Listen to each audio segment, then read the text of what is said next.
Oke, kali ini kita akan membahas tentang salah satu tipe data yang ada di Python, yaitu string. Jadi string ini tidak ya merupakan suatu tipe data selain number, boolean, array, dan lain sebagainya. Dan string ini merupakan rangkaian dari suatu karakter.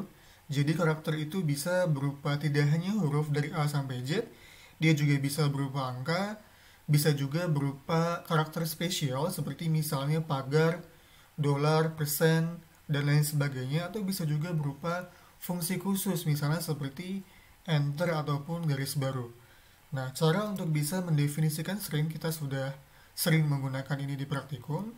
Jadi kita mulai dengan tanda petik dan diakhiri dengan tanda petik dan diisi dengan rangkaian karakter yang ada di apitan tanda petik tersebut. Seperti ini, misalnya ada suatu string hello, dia diapit oleh tanda petik, dan H ini merupakan karakter pertama, E karakter kedua, L ketiga, dan seterusnya.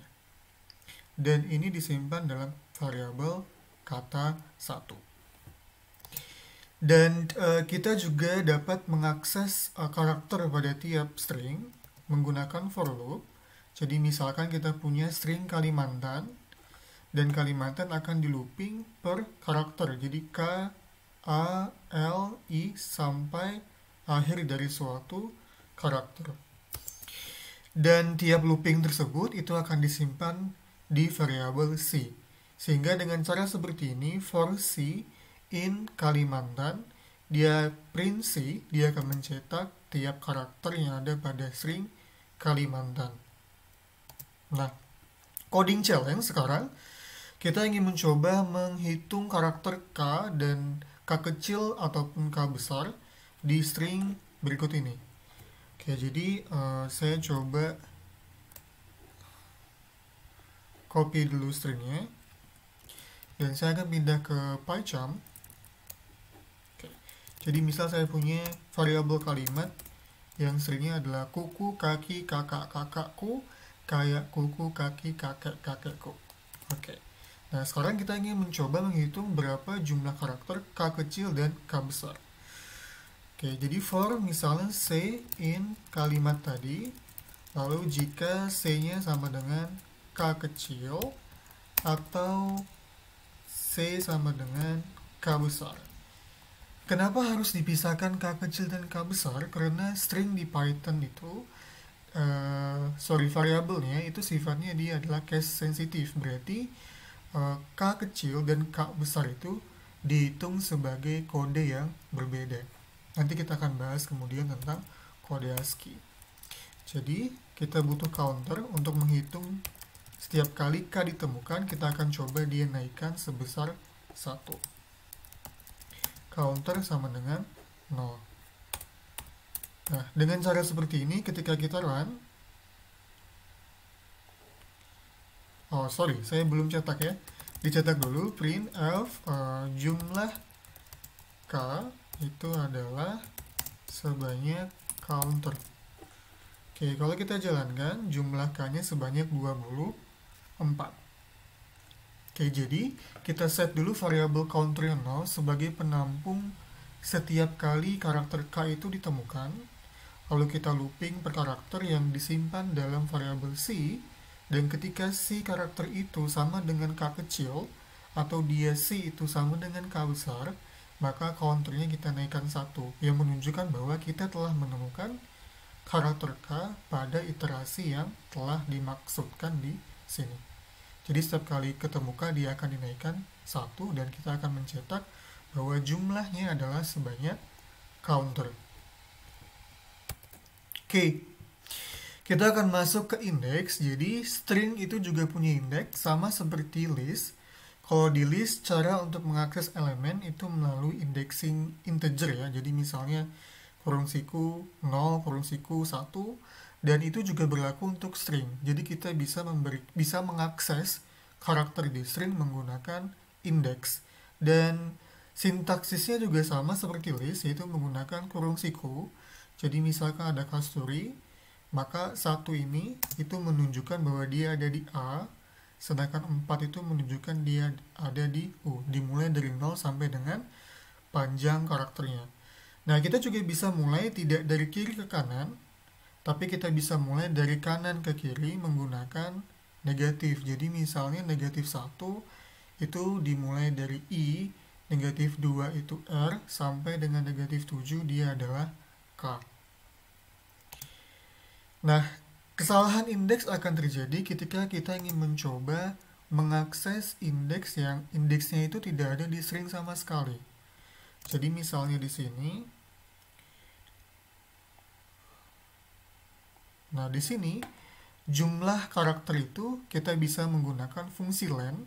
Jadi setiap kali ada fungsi len yang isinya itu adalah string di sini, itu akan menghasilkan jumlah karakternya itu sebanyak 8.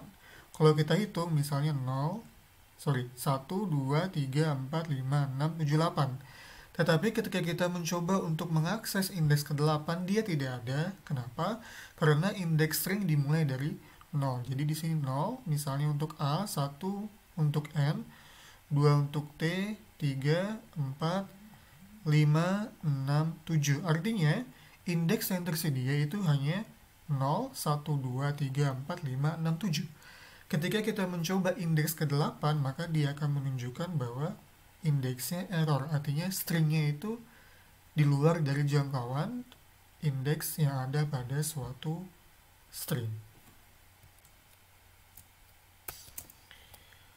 Oke, sebelumnya kita mencoba untuk melooping suatu string itu menggunakan for c in string kan, dan itu kita melakukan looping per karakter. Cuman kita tidak bisa mendapatkan indeks dari karakter tersebut, sehingga untuk bisa melooping disertai dengan indeks kita bisa menggunakan cara seperti biasa, yaitu menggunakan range berdasarkan jumlah karakter yang tersedia, lalu kita cetak kata i-nya. Jadi dengan cara seperti ini kita bisa menghasilkan karakter dari suatu string menggunakan range, len, kata. Nah, challenge-nya sekarang adalah kita ingin mencoba untuk mencetak setiap indeks yang ada pada setiap karakter dari string tersebut. Stringnya adalah jangan coba-coba cium cucu-cucuku, kalau cuma mau cium cucu-cucuku cuma-cuma. Oke, jadi sorry.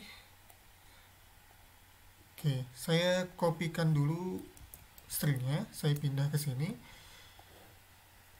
Jadi kalimatnya saya update, dan kita coba untuk mencetak indeks disertai dengan stringnya. Jadi misal saya ganti di sini i in kalimat, tidak mesti i ya, c juga nggak masalah. Oke, saya ganti c saja biar tidak terdoktrin dengan i. Jadi misalnya kita coba cetaknya adalah dari range tadi, dari 0 sampai dengan panjang kalimat.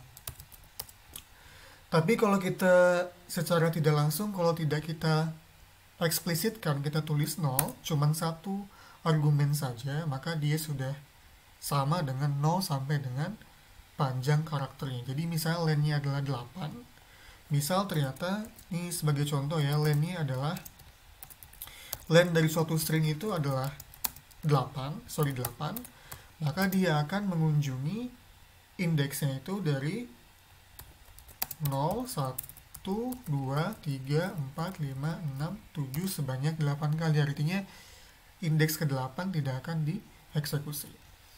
Oke, jadi kita coba print kalimat yang ke C tadi, itu indeksnya adalah C. Nah, kalau kita jalankan, itu bentuknya seperti ini. Jadi, J-nya itu indeks ke-0, A indeks ke-1, N ke-2, dan seterusnya sampai dengan indeks ke-74. Berarti ini ada sebanyak 75 karakter. Oke, kita kembali ke slide. Nah, coding challenge lagi ternyata. Jadi buatlah program untuk mencetak kalimat dengan urutan terbalik dari string berikut. Jadi, bagaimana caranya untuk kita bisa mencetak dari Mas kasur Haji Ijah rusak jadi kasur Haji Ijah rusak sam, gitu kan? Maka kita perlu looping dari terakhir sampai dengan yang di awal. Jadi ada banyak cara kita bisa menggunakan indeks negatif. Kita juga bisa menggunakan indeks yang positif. Kita coba dua cara, kita mulai dengan yang positif, lalu juga kita coba dengan yang negatif. Saya copy dulu ininya, stringnya. Oke. Nah, kita coba dengan indeks yang positif. Jadi kita mulai dari belakang terlebih dahulu. Jadi range-nya adalah line kalimat. Dimulai dari indeks yang paling belakang, tapi kita mulai dengan -1. Oke, setelah itu sampai dengan 0. Bukan 0 ya, kalau dia sampai dengan 0 berarti 0-nya tidak akan dieksekusi. Jadi kita sampai dengan -1, tapi dia jalannya mundur sebanyak 1. Jadi dikurangi sebanyak 1, yaitu menggunakan -1. Lalu kita cetak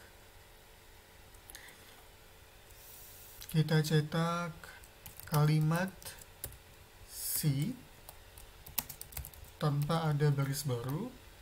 Kalau kita jalankan, ya, terbalik ya, kasur Haji Ija rusak Sam. Ini menggunakan indeks positif. Nah, kalau kita menggunakan indeks negatif, berarti kita bisa mulai misalnya, saya ganti misalnya say in range dari 1 sampai dengan length kalimat plus 1. Selanjutnya kita cetak print kalimat C-nya, tapi kita kalikan dengan negatif 1. Jadi dengan logika seperti ini, dia mulai dari 1, masuk ke sini berarti sebanyak menjadi -1. Ketika dia indeksnya negatif 1, maka dia mulai dari belakang, yaitu K. Naik lagi 2, dikalikan -1, jadi -2, berarti mulai dari A sampai dengan length kalimat. Length kalimatnya ada sebanyak jumlah karakternya, tapi untuk bisa mengakses yang paling belakang, kita butuh +1. Jadi setiap kita kalikan negatif, dia akan mulai dari belakang. Kita coba dengan N yang sama. Saya kasih pembeda ini menggunakan indeks positif. Yang di bawah ini menggunakan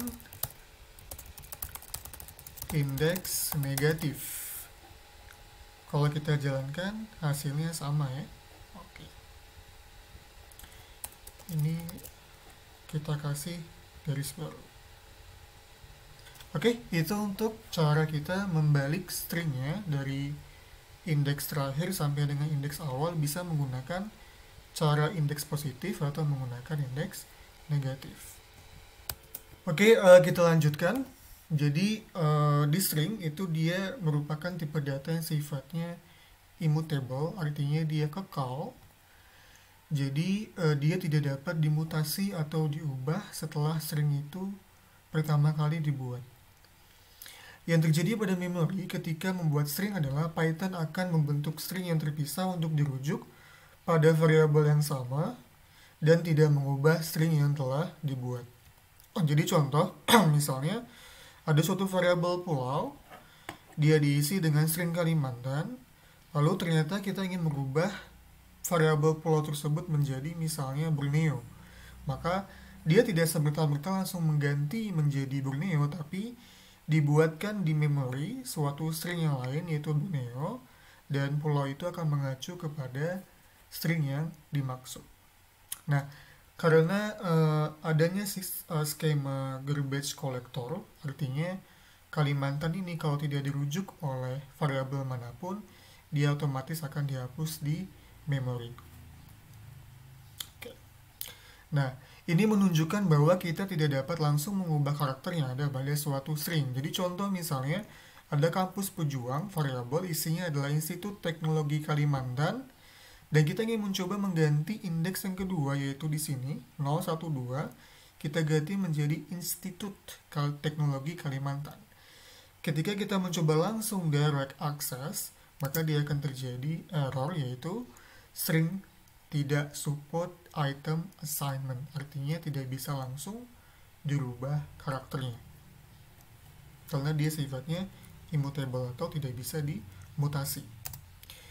Nah, untuk bisa mengubah string maka kita memerlukan suatu variabel baru.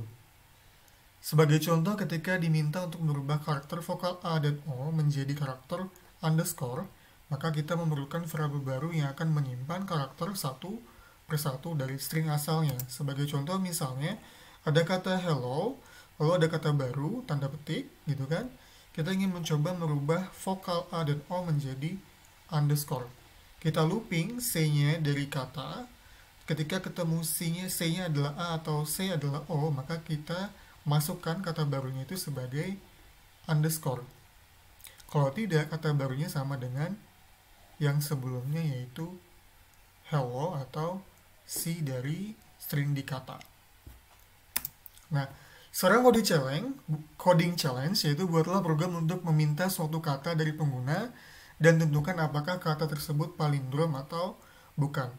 Palindrom adalah suatu kata yang dibaca sama dari kiri atau kanan. Contoh misalnya taat, kalau kita baca dari kiri ke kanan adalah taat. Kalau kita balik dari kanan ke kiri itu juga taat, sama dengan kata, malam, bab, dan seterusnya. Nah, bagaimana caranya? Saya akan ke codingan. Ini saya hapus. Misal kita punya suatu kata, tadi adalah katak, dan kita untuk mencoba mengecek apakah dia palindrom atau bukan. Maka kita butuh mengenerate suatu variabel baru, misalnya kata balik, yang dia akan mencoba men-scan dari belakang sampai dengan akhir. Kita akan coba dengan indeks negatif, jadi misalnya range 1 sampai dengan len kata plus 1. Kata baliknya itu adalah sama dengan kata balik plus kata indeks i, tapi kita kalikan dengan minus 1. Nah, dari sini kita sudah bisa mendapatkan isi dari kata balik. Kalau kita cetak misalnya, kata baliknya, ketemunya adalah kata. Nah, tinggal kita seleksi. Jika kata sama dengan kata balik, maka kita sebut bahwa dia adalah palindrom. Kalau bukan, maka dia bukan palindrom. Oke, kalau kita jalankan, dia termasuk palindrom. Kalau kita tes, misalnya kita sisipkan karakter lain, dia bukan palindrom. Oke, kita lanjutkan. Jadi sebenarnya string itu disimpan dalam bentuk kode ya. Jadi di komputer itu hanya bisa menyimpan bilangan biner. Karena kalau misalkan ada harus dia 1, tidak ada harus dia 0. Jadi bagaimana caranya suatu huruf itu bisa disimpan dalam suatu bilangan biner? Berarti dia harus menggunakan angka. Jadi angka itu akan dipetakan terhadap karakter tertentu. Jadi caranya adalah dengan menerapkan kode standar untuk pertukaran informasi, yaitu menggunakan ASCII, yang dimana kode ini dapat merepresentasikan huruf, angka, karakter spesial, dan lain-lain.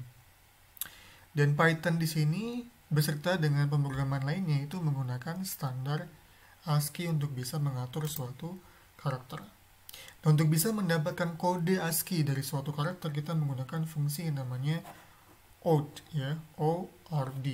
Jadi contohnya misalnya berapa sih ASCII dari A, ternyata kodenya adalah 65, menggunakan fungsi ORD. Nah, ini adalah tabel ASCII. Anda bisa lihat bahwa A kecil itu kodenya adalah 97, sedangkan A besar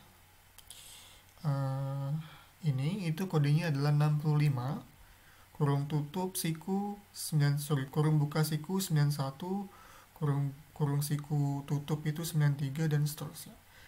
Oke, jadi setiap karakter itu dia punya kode ASCII yang nanti akan disimpan dalam bilangan biner. Nah, coding challenge, buatlah program untuk meminta suatu kata dari pengguna dan menghasilkan kode desimal ASCII per karakter. Jadi silakan di pause dulu, dicoba. Kalau misalkan sudah selesai atau masih tidak bisa, silakan bisa di resume. Oke, silakan di pause dulu. Oke, kita lanjutkan. Jadi bagaimana caranya untuk bisa mencetak kode ASCII dari tiap karakter? Saya akan coba masuk ke codingan. Misal ada suatu kalimat itu merupakan inputan pengguna, masukkan suatu kalimat. Nah, setelah itu kita looping satu persatu, misalnya evolution kalimat, kita rubah ke kode ASCII, jadi kita print untuk karakter C, kode ASCII-nya adalah odd C. Oke, kalau kita jalankan, misal katak tadi, ternyata K itu 107, A kecil 97, dan seterusnya. Kalau kita coba masukkan karakter yang lain, misalnya add, pagar, tanda seru, T, begini, dia juga akan menghasilkan kode ASCII yang sudah ditetapkan oleh standar ASCII-nya. Oke, kita akan kembali ke slide. Nah, sebelumnya fungsi odd itu digunakan untuk mengubah nilai karakter string tunggal ke dalam bentuk desimal ASCII. Kita dapat menggunakan fungsi CHR atau CHR. Itu merupakan fungsi untuk bisa merubah atau mengkonversi dari bilangan desimal menjadi suatu karakter string. Jadi contoh misalnya CHR65, ternyata itu adalah A. Oke, coding challenge. Sekarang buatlah program untuk membangkitkan random password secara otomatis dengan minimal panjang karakter sebanyak 10. Jadi silakan dicoba dulu, di pause dulu. Setelah itu nanti kalau misalkan masih bingung atau ada masalah, nanti silakan di resume. Oke, kita akan coba ke codingan. Misal kita ingin mendapatkan password random sebanyak 10 karakter, berarti kita butuh variabel password, isinya kosong dulu. Lalu setelah itu misalkan kita looping sebanyak 10, karena kita ingin menghasilkan 10 karakter. Namun kita butuh suatu modul, yaitu adalah random. Dan randomnya adalah sampai rentang karakter tertentu. Jadi kalau kita kembali ke ASCII tadi, nah kita ingin membuat random yang seperti apa? Kalau saya ambil misalnya, saya akan coba random dari 33 sampai dengan 126. 33 sampai 126. Oke, berarti kita punya nilai randomnya. Random dot random integer 33 sampai 126. Setelah itu, setelah kita dapatkan nilai randomnya, kita rubah dari random tersebut menjadi karakter. Jadi passwordnya itu kita masukkan karakternya dengan nilai randomnya. Setelah selesai semua, kita cetak passwordnya. Oke, kalau kita coba jalankan, kita ketemu random password seperti ini. Kita jalankan lagi, dia akan berubah seperti ini.